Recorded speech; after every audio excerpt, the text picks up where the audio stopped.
Hello साथीहरू, नमस्ते। हजुरहरूलाई स्वागत छ मेरो लक्ष्मी राई ब्लगमा। आज चाहिँ म मेरो छोरा कलेज जाँदैछ अनि मिक्स भेजिटेबलसँग चाहिँ म वाइवाई बनाउन गइरहेको छु। अनि यहाँनिर चाहिँ मैले बिन्सलाई फ्राई गर्दैछु साथीहरू। बिन्सलाई म हल्का फ्राई गर्दैछु, पानी यसको सुकिन्जेलसम्म म फ्राई गर्छु साथीहरू बिन्सलाई। अनि यसको माथि म बिन्स फ्राई भइसकेपछि गाजर लाउँदैछु साथीहरू। गाजर लाएर पनि म यसलाई बिस्तारै हल्का हल्का गरेर चलाउँदै एकछिन पकाउँछु साथीहरू।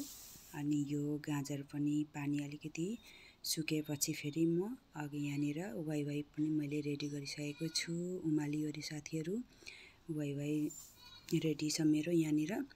अनि यो सब्जीमाथि मैले वाइवाईको मसला लाउँदैछु साथीहरू।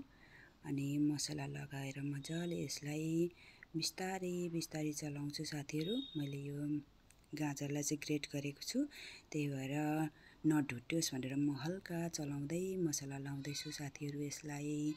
त्यहाँदेखि हल्का चलाइदिन्छु मसला लगाएको बाद। त्यहाँदेखि चाहिँ म यसमा अलिकति आफ्नो टेस्ट अनुसार नुन हालिदिन्छु साथीहरू। अनि नुन हालेर पनि एकछिन म यसलाई बिस्तारैसँगले चलाइदिन्छु साथीहरू। अनि यसको माथि म अलिकति सोया सस लाउँदैछु साथीहरू। अनि सोया सस अलिकति लगाएर म यसलाई हल्का फेरि चलाइदिन्छु साथीहरू। अनि यो चाहिँ लाइटवाला सोया सस छ।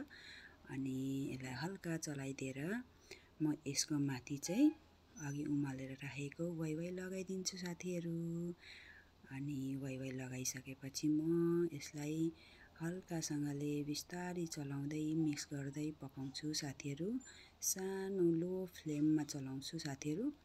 अनि मेरो यो मिक्स भइसकेको छ, पाकिसकेको छ मेरो मिक्स भेजिटेबल वाइवाई।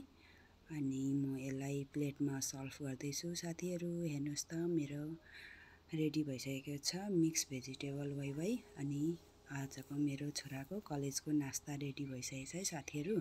अनि यसमा मैले हरियो खुर्सानी प्याज काटेर यहाँनिर मैले सजाउँदैछु प्लेटमा। मेरो भिडियो कस्तो लाग्यो साथीहरू?